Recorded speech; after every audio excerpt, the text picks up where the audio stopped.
পরাণ।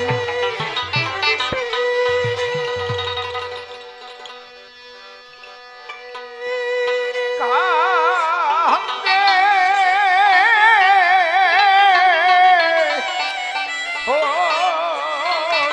হরিচাঁদ, হরিচাঁদ বলে হবে শ্রীধাম।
লিখেছেন সাধক কবি, প্রেমিক কবি, ভাবুক কবি, আমার পরম শ্রদ্ধেয় দাদু গুরু প্রয়াত পাগল বিজয় সরকার মহাশয়। এটা বহুল প্রচলিত গান। হরিসভায়, ত্রিনাথের মেলায়, বহু জায়গায় এই গান গায়, গাড়িতে, বাড়িতে।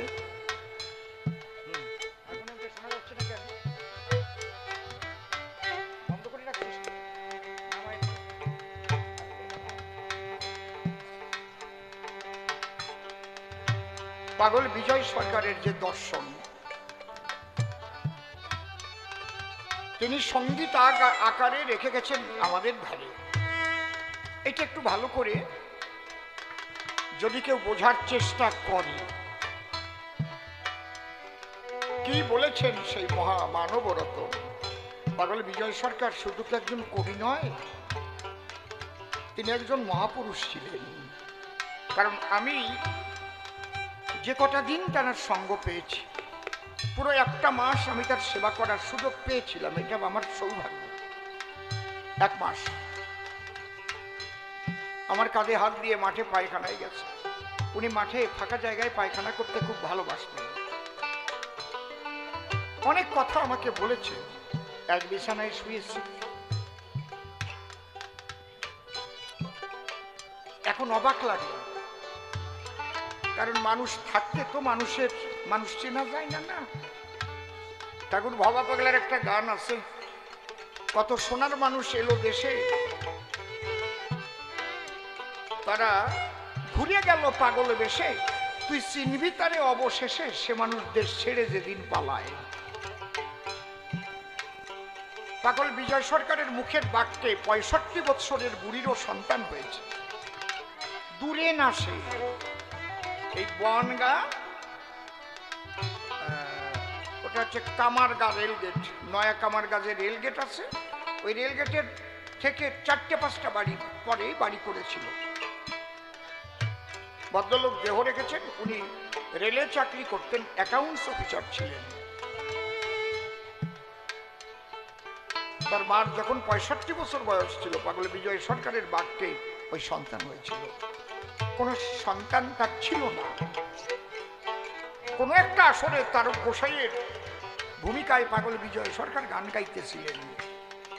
তেমন একটা ভাব জগতে উনি প্রবেশ করেছিলেন, উনি চোখ বন্ধ করে সেই ভাবে নিমজ্জিত ছিলেন। এই সময় ওই বুড়ি গিয়ে পাও ধরে বলেছিল, বাবা রে, আমি জীবনে মা ডাক শুনতে পারলাম না রে বাবা, আমার মতো হতভাগিনী কেউ নাই রে বাবা। তখন পাগল সরকার বিজয় সরকার বলেছিল, মা সামনের বছর তোমার ছেলে কোলে নিয়ে এই আসরে গান গাবো। সবাই ভাবতেছে কি কয়, চোখ বন্ধ করে কি বললো এ বুড়ি। পাগল বিজয় সরকার চোখ মেলে তখন ওই বৃদ্ধাকে দেখে বলেছিলেন আপনারা চিন্তিত হয়েছেন সকলে, আমি আজকে বিজয় সরকার না, আমি আমার কবি রসরাজ তারকের ভূমিকায় দাঁড়িয়েছি। আমি চোখ বন্ধ করেছিলাম, যা বলেছে আমার তারক বলেছে, তার বাক্য মিথ্যা হতে পারে না। এবং সেই বুড়ি সন্তান সম্ভব হলো, তার ছেলে হয়েছে। এই বিজয় সরকার কি লিখেছে? ওরা কান্দি মানুষ রতন, আরে পরমন সেই মানুষের যতন, বন্ধু কেউ নাই তাহারি মত।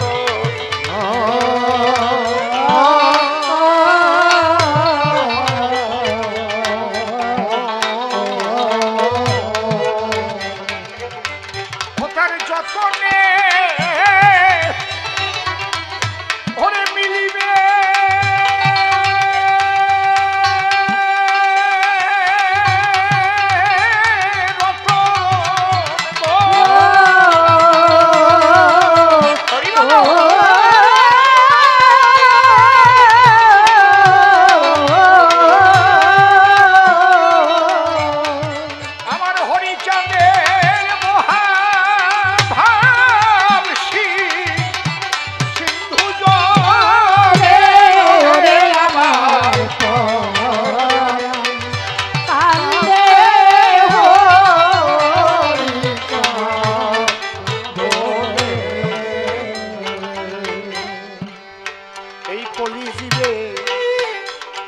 পারের পথ।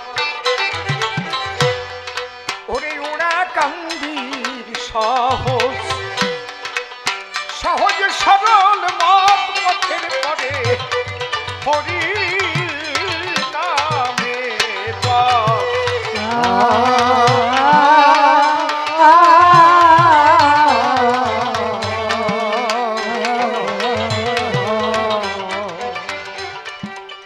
বাবা।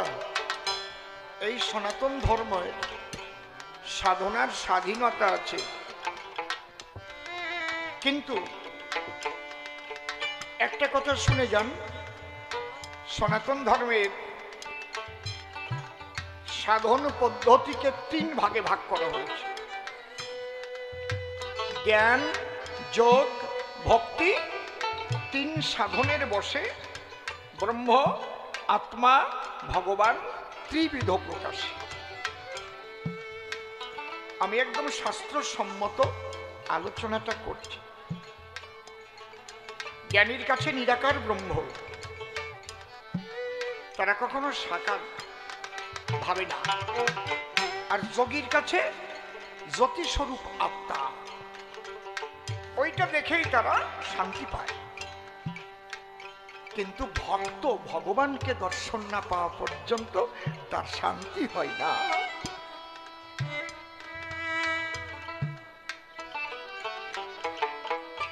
এই যে ভক্তির সাধনা, যেখানে কোনো তন্ত্রমন্ত্র নাই, নাই কোনো বেদ বিধি আচরণ,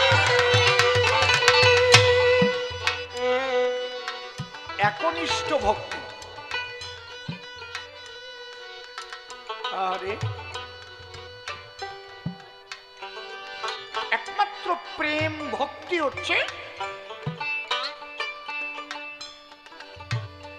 ভগবানকে পাবার মূল পথ। দেখুন, এই জন্য অশ্বিনীকর্তার গান আছে, প্রেম নগরে বাজগে বসা, আছে না? কি গান আছে না? তাহলে মূল হচ্ছে প্রেম।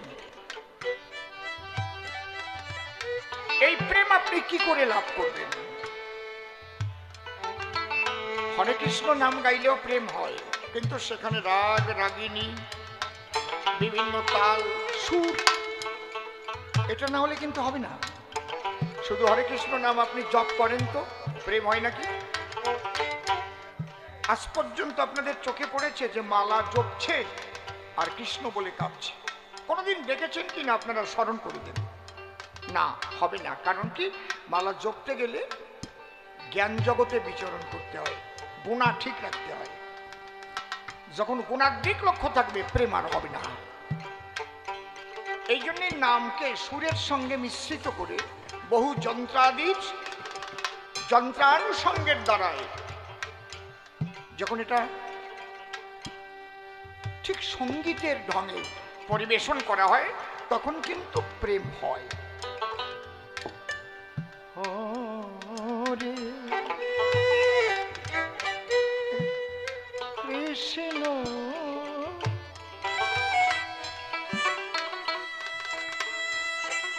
সুরে লয়ে গাইতে হবে। হরে কৃষ্ণ কৃষ্ণ কৃষ্ণ হরে হরে, হরে রাম রাম রাম হরে হরে। গাইতে গাইতে প্রেম হতে পারে। কিন্তু হরিচাঁদ ঠাকুর এমন সহজ করে দিলেন, এক তাল, সুরটুর নাই, বেতাল। কারণ এক এক দল এক এক তালে মাতাম দিচ্ছে। একটু ভালো করে অনুধাবন করবেন।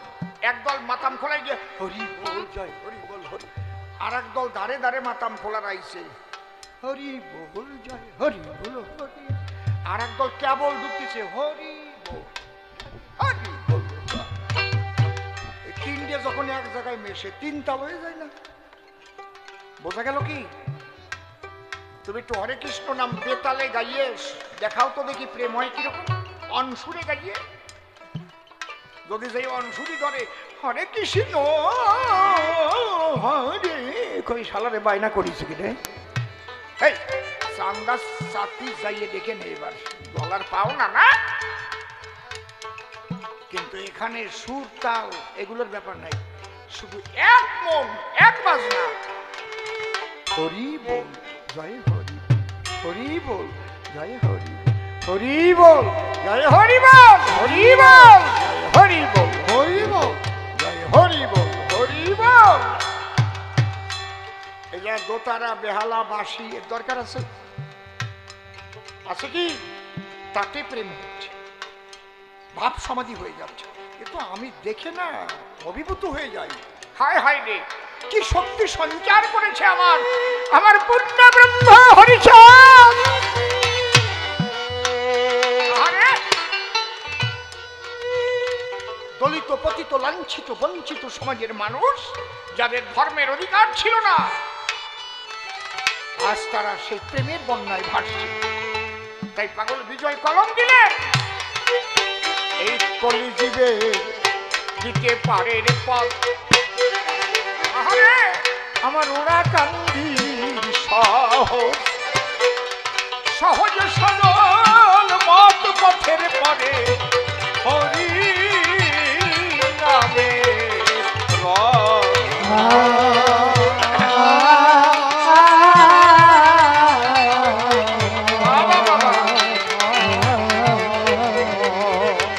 ওই রথে উঠল মৃত্যু মৃত্যু জয়ব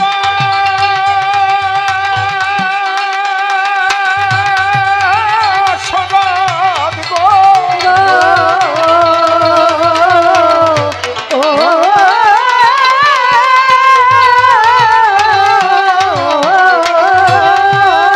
আমার গোলক তারক মহানন্দ এককালে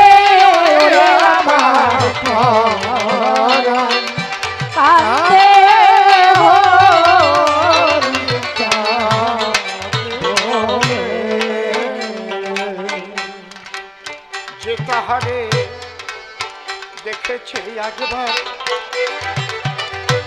ওরে ভুলে থাকে সাধ্য সাধ্য আছে তার সে নয় নিজের বাধ্যতা।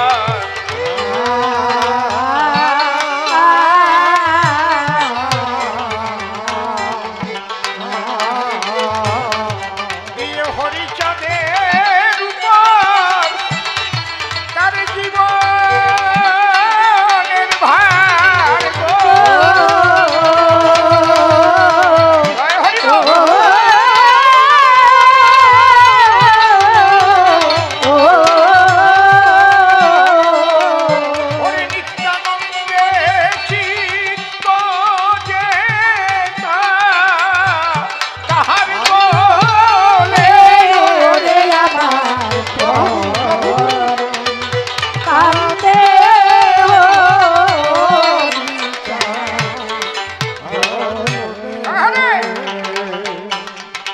যেজন পারে তারে ডাকিতে, সে কি পারে ঘরে ঘরে থাকিতে জল ঝরে তার যুগলাখিতে।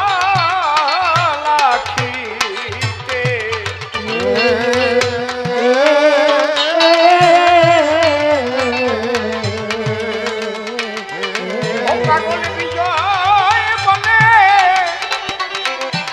দিন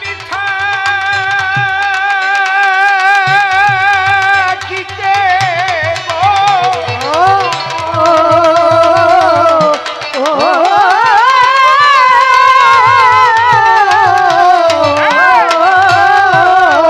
সকালে সকালে চলো যাই সকলে।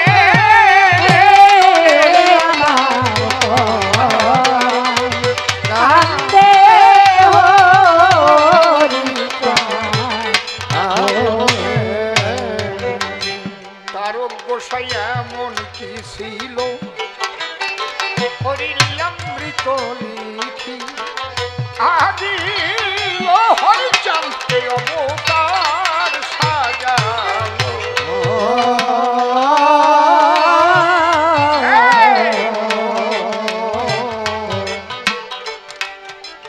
আপনারা আছেন যত জ্ঞানী গুণীজন, তারক কি করে করেছিল জন্মগ্রহণ, সেই কাহিনী জানেন সর্বজন।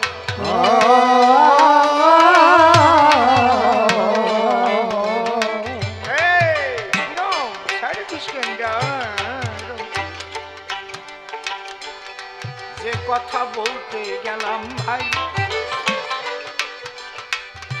তারপরে গল্পের মধ্যে চলে যাই ব্যাঙের কথায় আমি ভুলি নাই।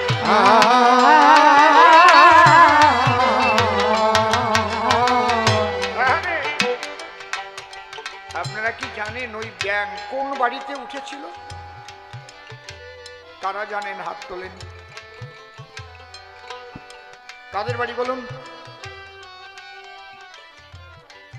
কাদের বাড়ি? একজন হাত তুলেছে দেখেছি। আসতে আগে রাইট।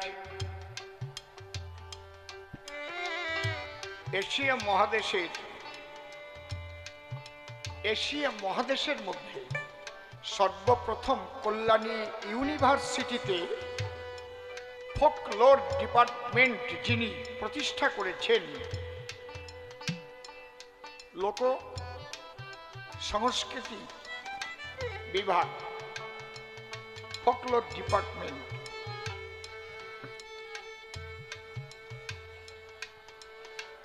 ওনাদের বাড়ি। ওনার নাম হচ্ছেন ডক্টর তুষার চট্টোপাধ্যায়। ওনার বাবার নাম নয়নাঞ্জন চট্টোপাধ্যায়, ঠাকুর দাদার নাম দুর্গাচরণ চট্টোপাধ্যায়। তারক গোসাইয়ের বাড়ি এপার ওপার ওই জয়পুর।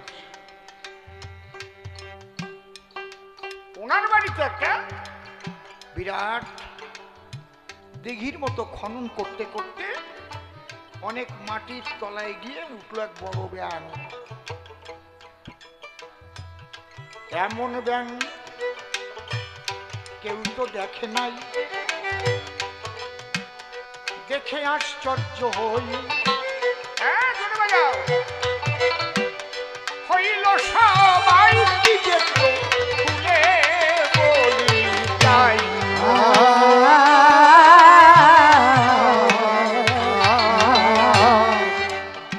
কি আছে মাটির নিচে? ব্যাঙ জ্যান্ত রয়, অসংখ্য চেটো লাগানো আছে, গায়ে দেখে সবাই অবাক হয়ে যায়।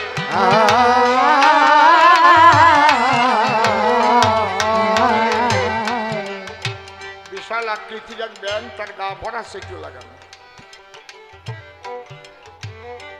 দুর্গাচরণ চট্টোপাধ্যায়কে ডাক দেওয়া হলো। দেখুন তো, সবাই আশ্চর্য হয়ে গেল। তাহলে এই ব্যাং এখানে কোথার থেকে এলো, গাই বা কেন এত মাটির তলায় সেইটো লাগানো ছিল? দেখে নে, একটু ভালো করে দেখে নে, তারপর বাজা। খালি বাজাবার জন্যই পাগল হয়ে যাস না। আমি অংশ শুনতে পারি না জীবন।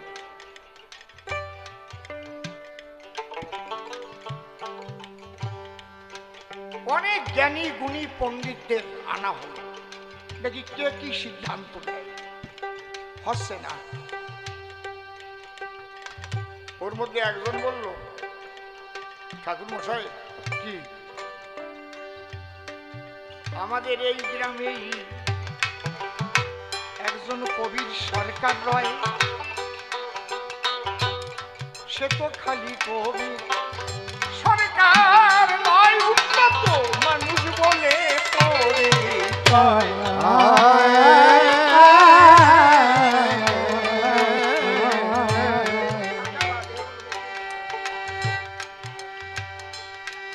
কে বলে কবি গান গায়? তারক সরকার, তারে অনেকে তারক তাড়াল কয়। কেউ কেউ অবহেলা সূচক ভাবে ব্যঙ্গাত্মক সুরে অনেক কথা বললো, কিন্তু দুর্গাচরণ চট্টোপাধ্যায় বললেন, আচ্ছা নিয়ে আসো। কারণ কবি গান গায় যারা, অনেক দিক দিয়ে অভিজ্ঞতা সঞ্চয় করে তারা। কোনো শাস্ত্রে গ্রন্থে কোনো প্রমাণ আছে কিনা দেখা যাক। তার গোসাইকে ডেকে নিল। তার গোসাই দেখে বলল, হ্যালো, কুমাই দেছো কেন? বলুন কুমাই দেছো কেন? তার গোসাই ডেকে বলল, তা আমি বললেই কি আপনারা বিশ্বাস করবেন? আমি তো বুঝতে পারতেছি ব্যাপারটা কি।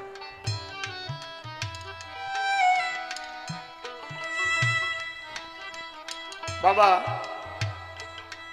যারা যারা চলে যাবা আস্তে আস্তে শান্তভাবে যাবা। আমাদের কবিগান অনেকক্ষণ হবে, কিন্তু আমার আসর শেষ হবে, তারপরে আবার নিশিবাবু আসবেন, তিনি ভালো করে কষবেন, তারপরে গিয়ে বসবেন, তারপরে আমি আবার আসবো, ওই কষণ আবার ছাড়াবো, তারপরে দুইজন মুখোমুখি দাঁড়াবো, তারপরে গান শেষ হবে। আমি জানি এর অর্ধেক লোক শেষ পর্যন্ত থাকতে পারবে না, সেটা আমি জানি। আস্তে, কিন্তু যারা যাবেন একটু আস্তে আস্তে যাবেন। এই আপনামা, ইস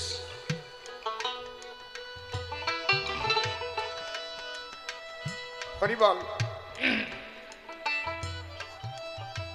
তারক গোসাই বললেন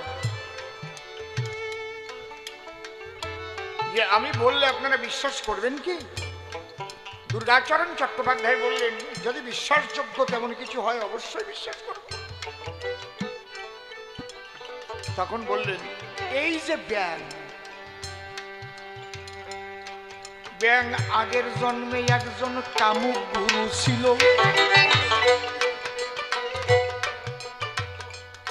গুরু সেজে সে কাম ক্ষুধা মিটাইল, সেই অপরাধে ব্যাং হয়ে জন্ম নিল।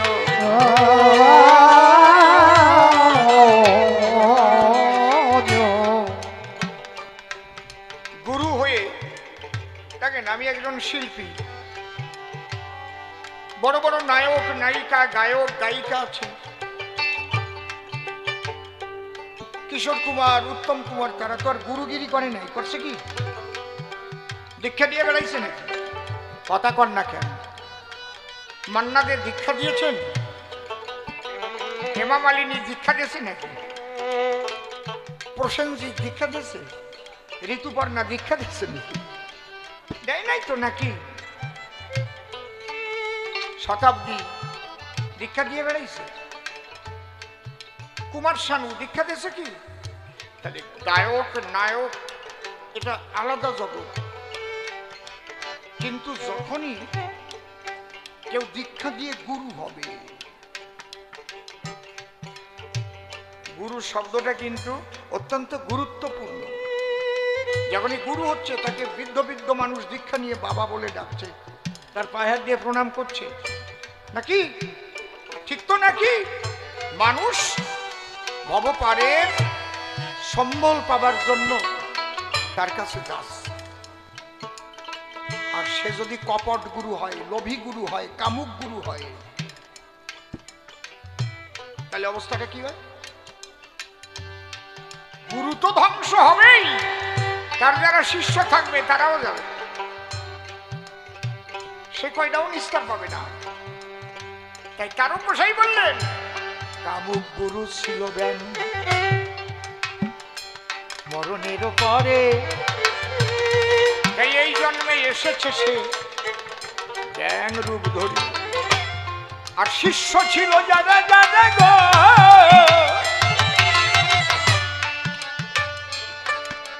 তারা উদ্ধার হতে পারে নাই, ওরা চেটো হয়ে গায়ে লেগে এসে আসে, বলে তো রক্ত চুষে খাই।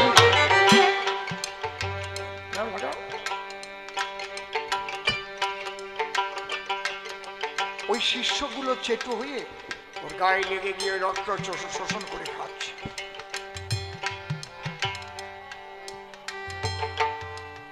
দুর্গাচরণ চট্টোপাধ্যায় বললেন তাহলে এর মুক্তির বিধান আছে?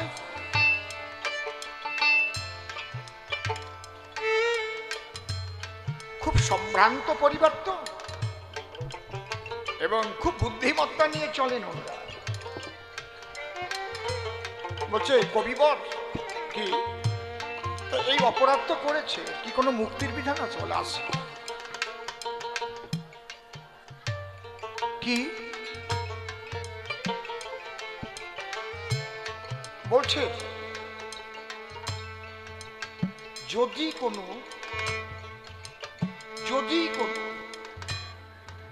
মহাপুরুষ যার মধ্যে সম্ভবী শক্তি বিদ্যমান, অর্থাৎ ইচ্ছা করলে কুণ্ডলিনী চেতন করতে পারে, দীক্ষা দিতে হয় না, এবং সত্যবাদী জিতেন্দ্রীয় হয়, সে যদি তাকে কৃপা করে আকর্ষণ করে তার চরণে আশ্রয় দেয়, তাহলে এ মুক্তি পেতে পারে।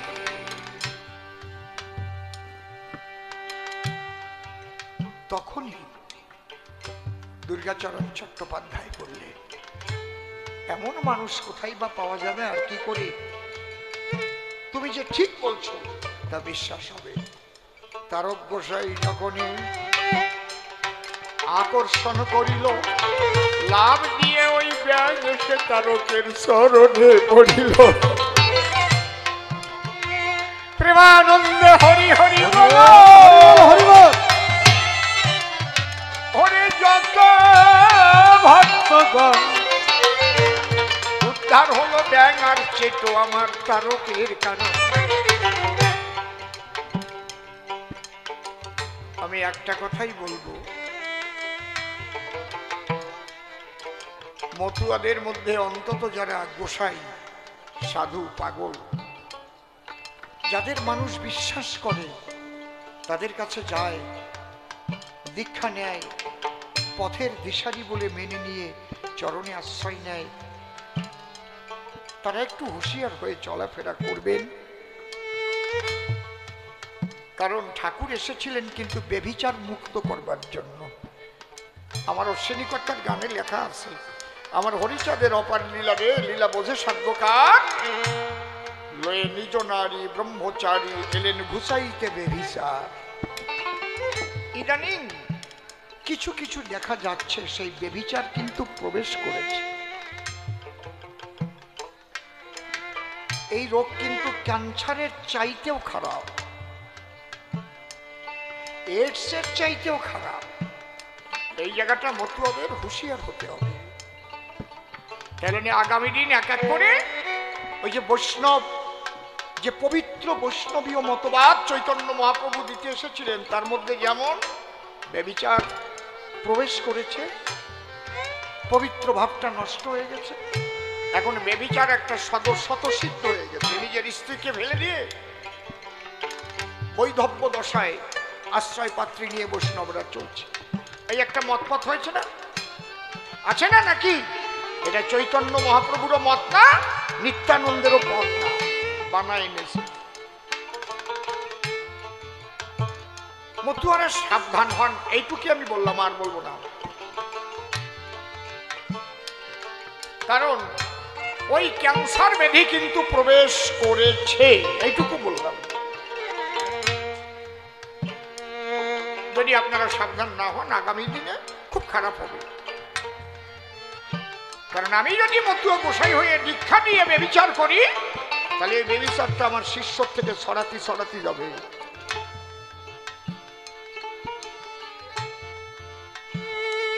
তাহলে তারক গোসাই,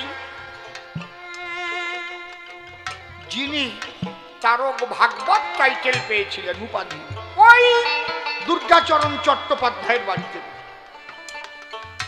কবে পেলেন, কিভাবে পেলেন মনে আছে ভাবো? সেই ঘটনায় আজকে একটু আমি বললাম। দুর্গাচরণ চট্টোপাধ্যায় গো,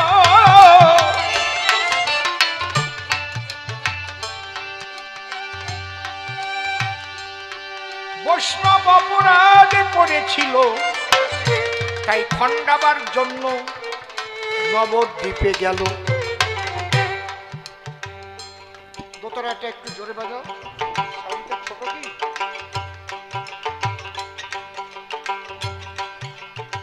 নবদ্বীপের গোসাইরা, পণ্ডিতরা বলল যে এই বৈষ্ণব অপরাধ যদি খণ্ডাতে হয়, সপ্ত দিবস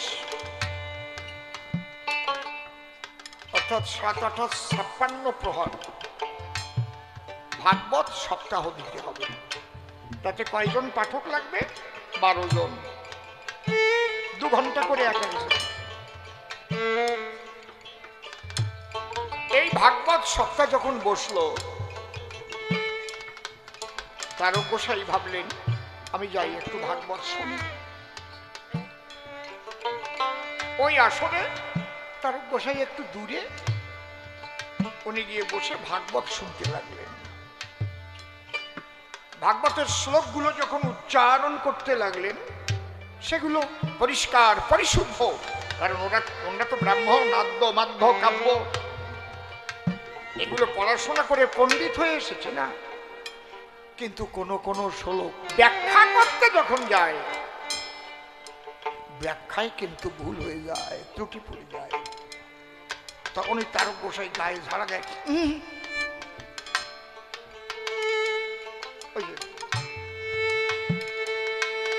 যদি সঠিকভাবে ব্যাখ্যা না হয় তাহলে কি হবে? জানাশোনা মানুষ,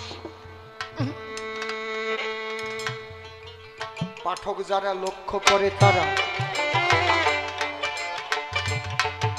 ওই শ্রোতা বসে বসে মাঝে মাঝে গায়ে ঝাঁকি মারে, বলো কিসে, মাথায় দেখি এলো ঝুল দেয়, ও মনে করে ভাবো না আমরা বুঝি ঠিকঠাক পাঠ করতে জানি। তখন পাঠক একজন বললেন, আচ্ছা আপনি যে মাঝে মাঝে মানে হচ্ছে না করছেন, কারণটা কি, কোথায় ভুল হচ্ছে? তখন তারক গোসাই করো জোরে করে নিবেদন, আপনাদের ভুল কি ধরতে পারি আমি অভাজন।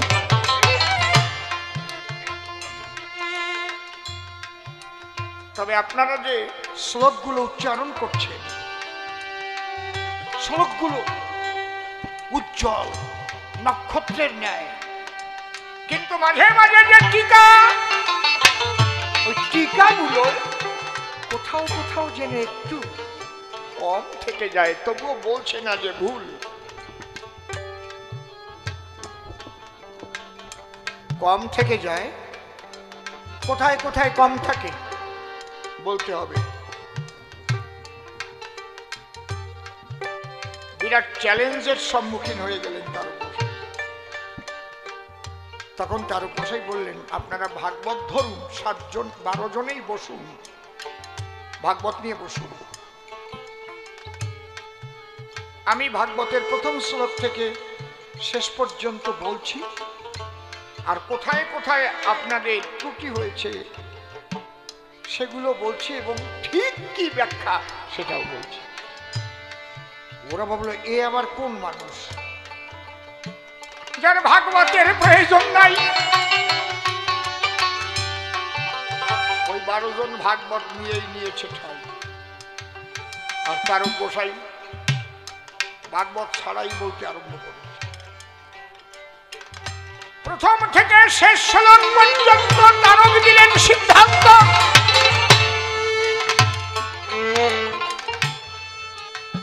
আর ওই জ্ঞানীদের যেখানে যেখানে ভুল ছিল সমস্ত জায়গায় পরিপূর্ণভাবে আলোচনা করে ব্যাখ্যা দিয়ে সংশোধন করে দিল।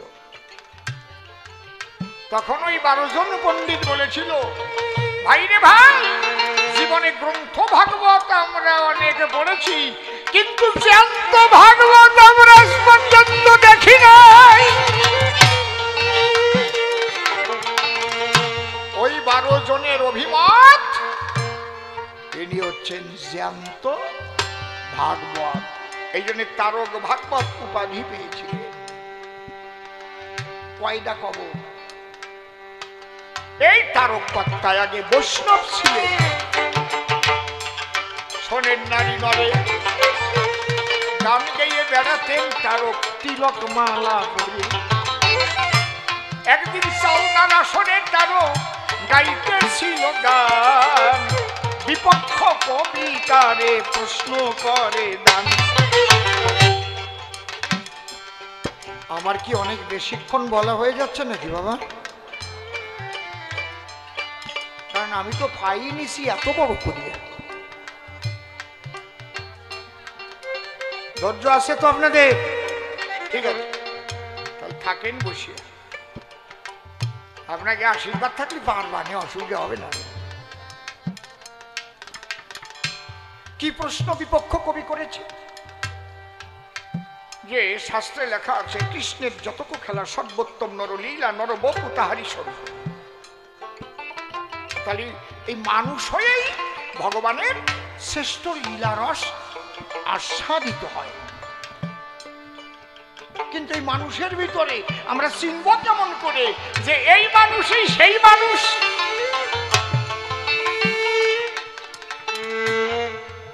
ভগবানের তো বেশি কিছু থাকে না, যে দুটো জায়গায় 3টে চোখ, হাত 2খানের জায়গায় 4খান, এরকম তো থাকে না। তাহলে এই মানুষের মধ্যে সেই ঈশ্বরের আগমন। বলো হে কবি কেমন চিনিবে জনগণ? বাবা বাবা বাবা, ওই আসরে বসা ছিলেন মৃত্যুঞ্জয় গোসাই, আর তারক গোসাই ব্যাখ্যা করছেন, উনি শুনছেন। তাই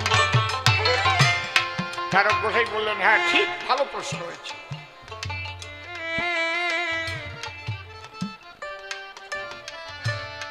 তারক গোসাই বললেন, 49 চিহ্ন আর 32টি লক্ষণ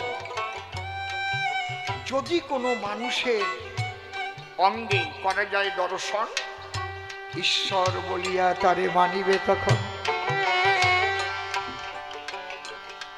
19টা চিহ্ন থাকতে হবে, 32টা লক্ষণ থাকতে হবে। গান শুনছে কে ওর মধ্যে বসে? কোন গোসাই? মৃত্যুঞ্জয় গোসাই। মৃত্যুঞ্জয় গোসাই খুব আনন্দ পাচ্ছে, বাহ বাড়ি সুন্দর গান হচ্ছে। কিন্তু তারক গোসাই গান গাইতে গাইতে যখন মৃত্যুঞ্জয় গোসাইয়ের দিকে তাকায়, মৃত্যুঞ্জয় যেন তারকের মন হরণ করে লয়। তারক গোসাই গান শেষ করে তাড়াতাড়ি চলে গেছে মৃত্যুঞ্জয় গোসাইয়ের দ্বারে। এইরকম শ্রোতা তো জীবনে দেখি নাই। গিয়ে করজোড়ে প্রণাম করেছে দ্বার। তা মৃত্যুঞ্জয় গোসাই ডেকে কয়, সরকার মশাই আজকে শুনলাম ভালো কবি গান, অনেক জায়গায় যাই, এত সুন্দর গান এখনো শুনি নাই, আপনি যা দিলেন সমাধান। আচ্ছা এই যে 19টা চিহ্ন আর 32টা লক্ষণের কথা আপনি দিলেন 32টা। আপনি দেখিয়ে কন, দেখে কন, না শুনিয়ে কন, না পড়িয়ে মুখস্থ করিয়ে কইছে? তারক গোসাই বলছে, না আমি তো দেখিনি। তারে দেখিবার তরে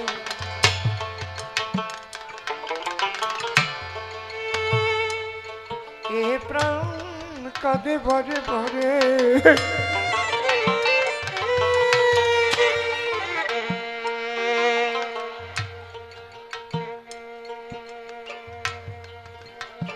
কোথায় গিয়ে পাবো তারে?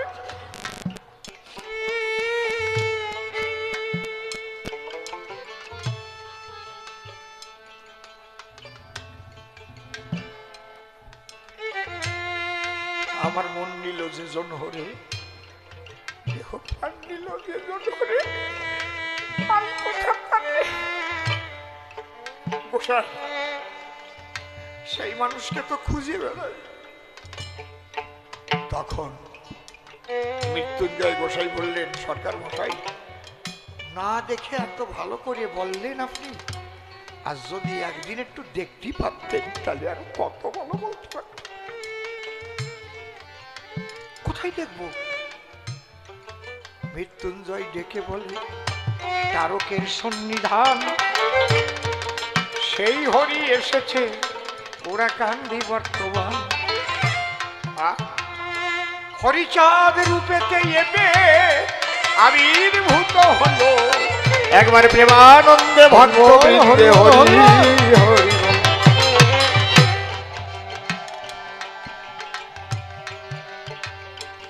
শত হলেও সরকার মশাইরা কিন্তু অত তাড়াতাড়ি কোনো কিছু বিশ্বাস করে নেয় না, একটু চেখে নেয়, দেখে নেয়। কারণ তারা জ্ঞান মিশ্র ভক্তির জগতে থাকে, তো জ্ঞানের দ্বারায় বাছাই করে যাচাই করে তারপরে ভক্তির জগতে যায়। তার বসে মনে মনে চিন্তা করে, তাহলে শেষ পর্যন্ত কি উনি ওনার গুরুদেবের ধারে আমার নিয়ে গিয়ে আমার দীক্ষা টিক্ষা নেওয়া হবে বলে এইসব করছে নাকি? আচ্ছা একবার যাওয়া ভালো, দেখা ভালো। ওই তারক গোসাই ওনাকে কে নিয়ে গেলেন হরি ঠাকুরের কাছে? মৃত্যুঞ্জয় গোসাই। তারক গোসাই ভাবে মনে, যদি থাকে 49 চিহ্ন তার, তবেই তো ভক্তি ভাবে আমি করব নমস্কার। যখনই মৃত্যুঞ্জয় গোসাই তারককে সঙ্গে নিয়ে গেল, হরিচাঁদ দেখা মাত্র মনে মনে খুব আনন্দ পেল। আমি তুই এত ভালো তোতা পাখি কোথায় পেলি রে? বলতো সেই কথা। সুন্দর হরি কথা বলবে, তোরা না এই তোতা। তার গোসাই ভাবছে, এই তো উনিও তো আমার কেমন যেন কোরামিন দিচ্ছে, অত সোজা না, আগে দেখাও তোমার চিহ্ন। হরিচাঁদ ঠাকুর অন্তর্যামী সবকিছু বুঝলেন, বুঝে তারককর্তাকে ওই চিহ্ন লক্ষণ দেখাবার তরে নিজের বাহু দিলেন প্রসারিত করে। আলস্য ত্যাগ করার করলেন ভান দয়াল হরিচাঁদ। তখন সমস্ত চিহ্নগুলো ফুটে উঠেছে হরিচাঁদের শরীরে। ঊর্ধ্বভাবে সুশোভিত রেখা হাতে পায়ে, ধ্বজবল্লাঙ্কুশ চিহ্ন ওই ফনাতায়, শঙ্খচক্র মিনজম্ভু নামে যেই ফল, কল্পতরু শ্রীপতাকা জাহ্নবী বিকল, গজস্কন্ধ কোকুনাদ করপদতল, নখচক্র নখমুদ্রা অতি সুনির্মল, সুধাকর সত্র আর সুধাকর যোগ, এই 49 চিহ্ন কহিলাম তক চিক্কন নখ চিক্কন নাভি সুগভীর, আজানুলম্বিত বাহু কমল শরীর। এক এক করে যখন দেখতে পাচ্ছে তারক গোসাই, সব ফুটে ফুটে উঠছে, সমস্ত হাতের তালু পায়ের তলা সমস্ত অঙ্গে। তারক গোসাই দেখে সঙ্গে সঙ্গে হরি বল হরি বল হরি বল বলে হরি পদে করল আত্মসমর্পণ। হরিচাঁদ ঠাকুর বলছে আমি তুমি হরি বলা তোটা তারে ধরো। ওই যে মৃত্যুঞ্জয় গোসাই ধরে হরি পদে দিল। এই যে ধরা মরা শব্দটা অমনি চলে এলো। তাইতে ধরা যারা গুরু ওরা শিষ্যদের ধরে হরি পদে জনমের মতো দেয় যে দান করে। কারণ বলে এই তো সেই আমি খুঁজি জানে এই হরি ছিল আমার মধুর ব্রজ আমার গৌর হয়ে নবদ্বীপে এই হরি এলো। একবার প্রেমানন্দে ভক্ত হরি হরি হরি বল। বিভিন্ন রূপেতে বিভিন্ন সময়ে হয়েছে অবতার। এইবার স্বনামে এসেছে ওরা কান্দির মাঝার। এইবার সেই ক্ষীরদ সাই হরি গো সেই ক্ষীরদ হতে এলো। একবার প্রেমানন্দে ভক্ত বৃন্দে হরি হরি বল হরি বল হরি বল। সদানন্দ একটা আরো গোসাইরে নিয়ে 200 ডাক বলা যায়। একা একা কয় ঘন্টা করছি দেখেছেন, 10টা বাজতে গেল। এরপরে বলে আরো 2 আসর আছে না, এই জায়গায় ফুল স্টপ দিলাম। এটা পরে আবার কবানি। তার কোষের জন্ম কাহিনী তো এখনো বলেই নাই, কারণ উনি প্রশ্ন করেছে যে উনি কি ছিল এমন যে উনি লিখে দেবে, তাই মানিয়ে নিতে হবে বলে না। শেষে গিয়ে একটা প্রশ্ন করেছে গুরুচাঁদকে কেন বাবা বলা হয়। এটা ছোট্টর মধ্যে এখন জবাব দিয়ে যাবো, আমি আর বাড়াবো না। উনি যদি বলে শোনো, হিস্ট্রি অফ এডুকেশন শিক্ষার ইতিহাস দেখলে আমরা পাই প্রাচীন যুগীয় শিক্ষা আর মধ্যযুগীয় শিক্ষা, আধুনিক যুগের শিক্ষা। প্রাচীন যুগে তো কোনো টোল বা স্কুল কলেজ এগুলো ছিল না, লেখাপড়া শিখতে গুরুগৃহে যেত, তাই তো? আরে কপাল কি হইছে, সারা সন্ধ্যা ভরেই খালি সুর বানলি। তা বাজাবি কবে তুই? এ বেলা বাদ দে, আমার খান নিয়ে বিকাল কেটে এ বাজাস নিয়ে। 1 মাস কিন্তু চলতেছি এইভাবে।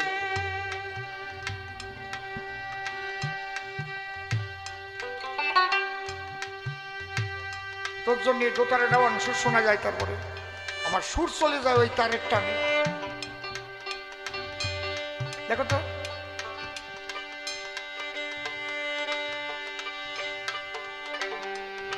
তাহলে প্রাচীন যুগে শিক্ষা নিত কোথায়? গুরুগৃহে। শ্রীকৃষ্ণ বলরামও কিন্তু সন্দীপনী মুনির গৃহে গিয়ে করেছে বিদ্যায় অধ্যয়ন। ভালো করে বুঝবেন শিক্ষার কত প্রয়োজন।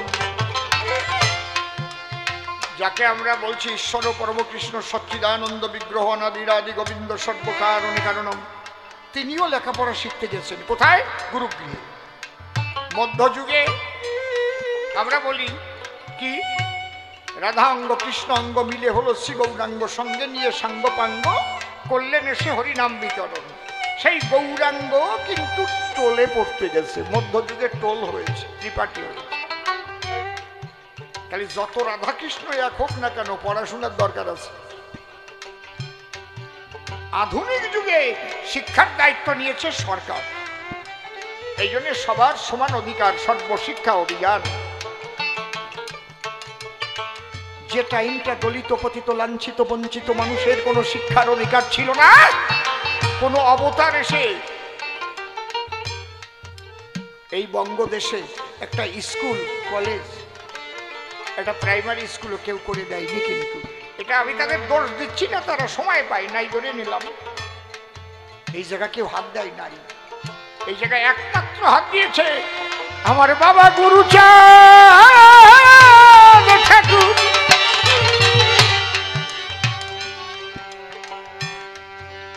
আর কেউ না।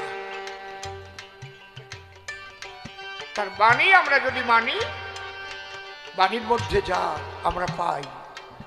তিনি আন্দোলন করেছেন, শিক্ষিত হতে বলেছেন, ভিক্ষা করিলেও সন্তানকে লেখাপড়া শেখাতে বলেছেন। শুধু বলেছেন তাই নয়, নিজে ৪,৫০০ স্কুল করেছেন।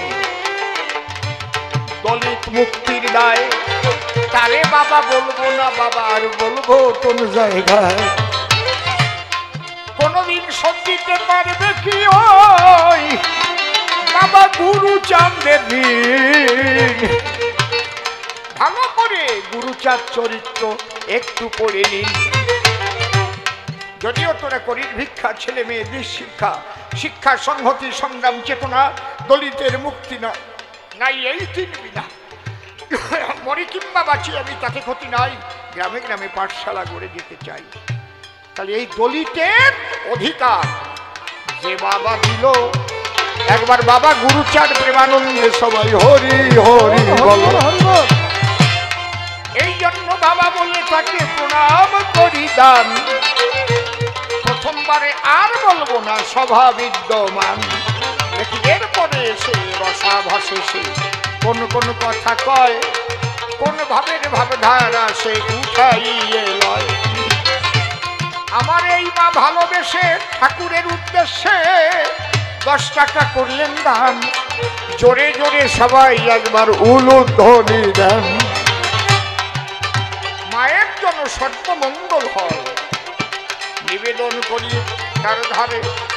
মা যেন অনায়াসে যেতে পারে শ্রীহরির বাজারে। প্রথমবারে ভাব এখানে করব সমাপন, এরপর সদানন্দ এসে দিবে দর্শন। সদানন্দ দেবে আনন্দ আসিয়া সভায়, দেখি এসে কোন ভাবে এসে কোন কোন কথা কয়। তবে প্রকৃত বৈষ্ণব প্রকৃত মতুয়ার মধ্যে পার্থক্য তো নাই, এক জগতে বাস করে এরা তো সবাই। মতুয়ার প্রেম ভক্তি হলো অকামনা, এরা তন্ত্রমন্ত্র নাহি জানে ব্রজ উপাসনা। ব্রজ মানে শ্রী বৃন্দাবন বলি সবাধারে, বৃন্দাবনের উপাসনা মতুয়ারা করে। রাধা রানী যেমন কৃষ্ণ বলে মাতোয়ারা হতো, আমি তো জবাব দিলাম সবাই যথাযথ। কৃষ্ণ ছাড়া তন্ত্র মন্ত্র রাধার জানা নাই, কৃষ্ণ বলে কাঁদিত লই বিনোদিনী রাই। এই কৃষ্ণ পদে করেছিল আত্মসমর্পণ, কৃষ্ণ পদে সুখী বিধু মুখী সর্বক্ষণ। ঠিক যেমন মতুয়ারা ব্রজ প্রেমিক হয়, পরিষ্কার বলে গেলাম ধর্মরাজ সভায়।